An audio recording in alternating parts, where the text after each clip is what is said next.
আজ শুভ জন্মাষ্টমী।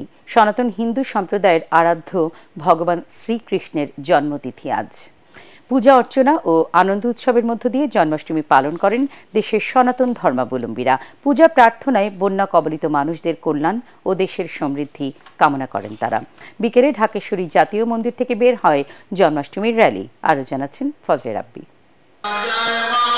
হিন্দু পুরাণ মতে বাংলা ভাদ্র মাসের কৃষ্ণপক্ষের অষ্টমী তিথিতে ভগবান শ্রীকৃষ্ণ জন্মগ্রহণ করেন। সনাতন ধর্মাবলম্বীদের বিশ্বাস, পাশবিক শক্তি যখন ন্যায়নীতি, সত্য ও সুন্দরকে গ্রাস করেছিল, তখন সেই অপশক্তিকে দমন করে মানব জাতির কল্যাণ ও ন্যায়নীতি প্রতিষ্ঠার জন্য মহাবতার ভগবান শ্রীকৃষ্ণের আবির্ভাব ঘটেছিল।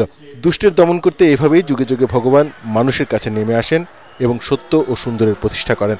শুভ বুদ্ধি সম্পন্ন সুন্দর সমাজ ব্যবস্থা আমরা কামনা করি, যেন নিরাপদে স্বাধীন বাংলাদেশ হিসেবে বাঁচতে পারি। তিনি যেন সব অশুভকে শেষ করে ভালো প্রতিষ্ঠিত করে সকলে মিলেমিশে একাকার হয়ে সুন্দরভাবে শান্তিতে বসবাস করতে পারি। হিন্দু মুসলমান সবাই যেমন আমরা ভাই ভাই হয়ে থাকতে পারি, ঠাকুরের কাছে এই প্রার্থনা করি। ভগবান যেন সকল দুঃখ দুর্দশা দূর করে দেশে শান্তি ফিরিয়ে নিয়ে আসুক, এটি প্রত্যাশা। সকালে ঢাকেশ্বরী জাতীয় মন্দির সহ নগরীর অন্যান্য মণ্ডপে পূজা শুরুর আগে গীতাযজ্ঞের আয়োজন করা হয়। দেশ ও জাতির কল্যাণে করা হয় বিশেষ প্রার্থনা। সকল মানুষের শান্তির কথা বলেছেন, সকল মানুষের কল্যাণের কথা বলেছেন।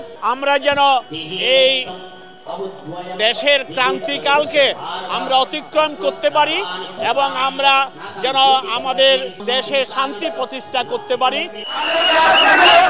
বিকেলে জন্মাষ্টমীর র্যালি প্রদক্ষিণ করে রাজধানীর বিভিন্ন সড়ক। এর উদ্বোধন করেন আইন উপদেষ্টা ডক্টর আসিফ নজরুল। ধর্ম ব্যবসায়ী এবং ধর্ম নিয়ে রাজনীতি করা মানুষকে, মহলকে, সেটা যে দেশেরই হোক, বাংলাদেশের হোক, তাকে অবশ্যই পরাজিত করে আমরা আজকে বৈষম্য বিরোধী ছাত্র আন্দোলন আমাদের দেশ গড়ার যে মহা সুযোগ এনে দিয়েছে, সেই সুযোগকে কাজে লাগিয়ে বাংলাদেশকে আমরা উত্তরোত্তর সমৃদ্ধির দিকে নিয়ে যাব।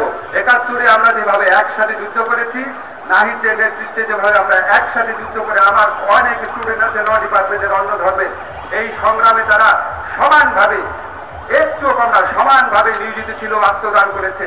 আমরা যেভাবে দেশের বিভিন্ন চ্যালেঞ্জে একসাথে হয়েছি, অন্য সকল সময় একসাথে থাকব। দেশের সাম্প্রদায়িক সম্প্রীতি বজায় রাখতে রাষ্ট্র সহায়ক ভূমিকা রাখবে বলে প্রত্যাশা করেন শ্রীকৃষ্ণের ভক্তরা। ফজলে রাব্বি, এটিএন বাংলা, ঢাকা।